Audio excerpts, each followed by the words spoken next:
Good morning, everyone. The purpose of this video today is to walk you all through the process of academic writing. So I'm actually going to start this discussion by walking you through how to access academic articles through the university website, how to find good articles and screen out the fluff and that sort of thing. I'm going to then look briefly at an example of a paper, kind of how to look at it and understand it, and then we'll spend some time either in this video or I may break it up into a second video depending upon how long this takes us. And we'll start to kind of go through proper citation procedures and creating a reference page, proper APA writing, and that sort of thing. So, when you are starting out any research project, once you have at least begun to select a research topic, and of course you'll narrow down a topic over time, the first thing you want to do is go to the library and start looking for sources.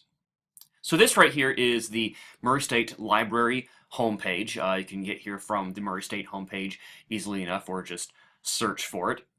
And the first thing you're actually going to do is scroll down to the very bottom, and you're going to go into the databases. Now, the databases contain academic journal articles, newspaper articles, and other sorts of information for you. And here in criminal justice, there are a couple of databases that I suggest you look into. The first actually is the second one right here to come up. That's what I'm going to show you today. That is Academic Search Complete. This is the one personally that I use for just about all of my research, and it seems to work very, very well for me. The other one, actually, if you go over here to J, is JSTOR. JSTOR, again, another full text archive. I think it's very, very good. I've heard some people talk about using, where is it, down here, here we go, the criminal justice abstracts with full text. This is certainly good, and if you find yourself being completely overwhelmed by the number of sources you find in a particular search, this could be okay. But I don't like to limit it just to criminal justice related fields. I mean, I want to be able to bring in some sociology, psychology, anthropology, economics, whatever else I feel that I might need. And I generally am able to get that from the Academic Search Complete. So in searching for an article, I'm going to go down here, and of course I have to log on to the website. You do this everywhere you go. If you're at home, you're on campus, doesn't matter. So you take it here to Academic Search Complete, actually EBSCOhost, same thing. And I'm going to start to search for a particular topic. So if I'm going to search for rational choice theory and crime. Okay, pretty straightforward. So I'm going to, if I want to, I can select, of course, my text, my author, my title, but I'll just keep these open. Generally, I tend to do that unless I get totally overwhelmed with the number of results that come back. 177, that's actually not too bad. Now I'm actually going to narrow that even more here by running down here and saying, clicking on this limit of scholarly peer-reviewed journals. Now when we say peer-reviewed, we're referring to, of course, these articles that are written generally by academics, but not always. They're submitted to these academic journals, and they send the article, if they even like it a little bit, to other people for blind review. They then criticize, they make comments on, they're very critical of the article. They send it back to the authors. Generally, they will revise it, and then they will send it back and they will re-review it. If throughout this entire process they like the article, then they will publish it. This has gone through the peer review process. It's generally considered to be a way to ensure that articles are academically strong. So I'm going to click this box. It's going to update me. Only cut off 10 articles. That is surprising to me. But it is a way then that I can narrow this down. Now note I can also do that from the initial search page right here. So let's again check that. Oops.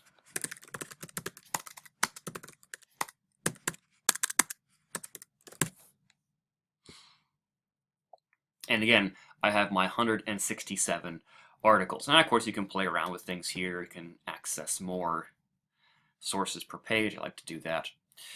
And so obviously then you're going to click on whatever you think is interesting. So let's start right here with this second one, moving beyond the rational choice debate via social capital, blah, blah, blah. So we have the article title, we have authors, sources, and so on and so forth. We have the abstract. This one is in English, and I'm going to guess that's Korean. I don't really know. and then we have our information. Now this one is very nice because I actually have access to the PDF right here of the article. So if I read the abstract and I think it looks good, I then can pull up the article and start going through it. So here I have the article's abstract, its introduction, all the way down to its references here. Whoops, what happened there? At the very end, and that's all well and good. However, sometimes we encounter a situation where I close out of the wrong tab. Give me just a moment here.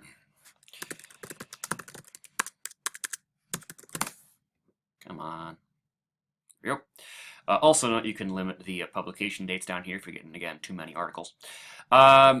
But I've got this first one here I want to check on, because this is the assumption of rational choice theory, blah, blah, blah, blah, blah.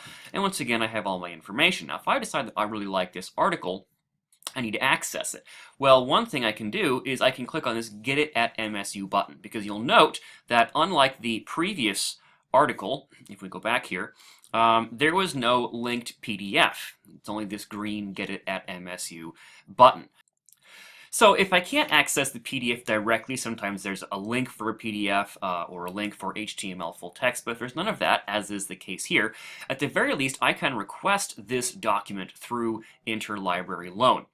Now ILLiad, or Interlibrary Loan, don't know what the IAD stands for, is a way that we can access other articles that will be held by other institutions. Now if you've not used Interlibrary Loan before, you'll have to create an account. And then you'll go ahead and log in to ILLiad as I have just done.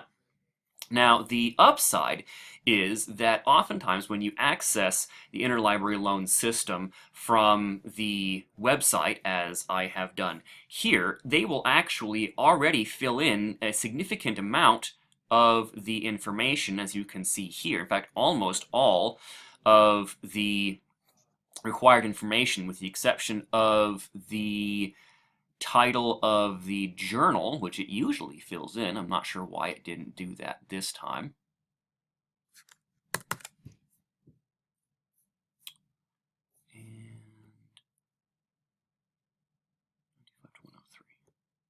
So I'll go ahead and paste that in over there, and then you have to fill in the back end of the inclusive pages. It never has that. That's what I was checking there just a minute ago. So I fill those out, I go ahead, I run down here, I hit submit request, and then the library will send off a request for this article to some other institution, generally the same day. And then you will get an email telling you when it has come in. Now, Interlibrary Loan can be very quick. I've had some articles turn around within a day. It can take sometimes weeks. Sometimes you never even get it. So you should not rely completely on Interlibrary Loan. It depends on if these other universities out there, other libraries out there have the article, or if they're willing to send it our way.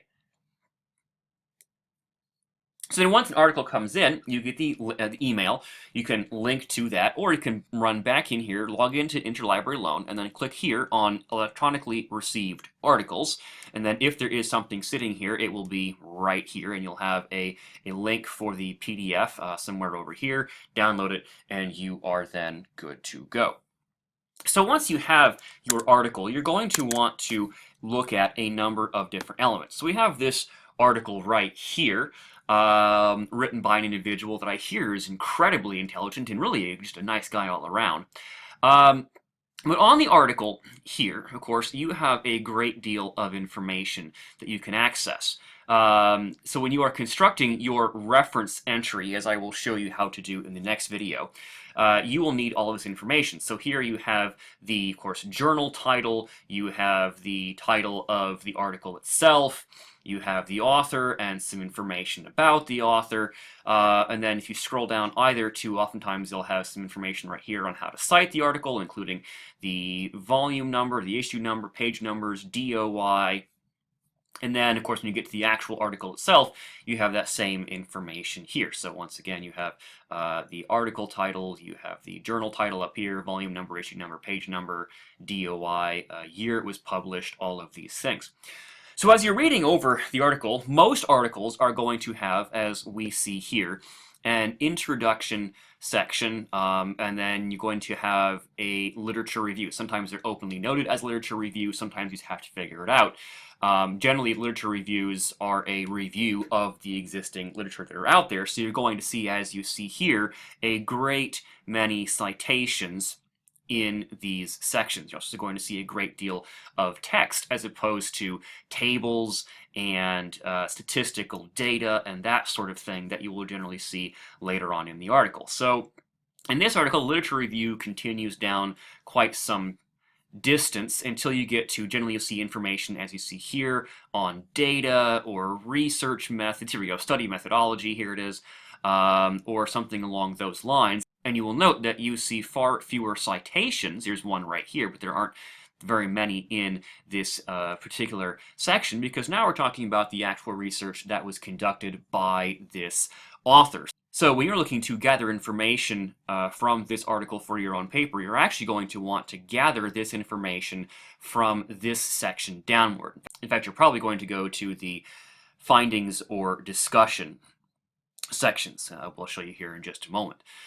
So once again, you have your information. This was a statistical analysis, so you have information here on the variables that were used by the author in this particular study, information on the data analyses. Here you're going to find lots of tables with information and p-values and significance and all of these sorts of things. You're going to skip over most of this.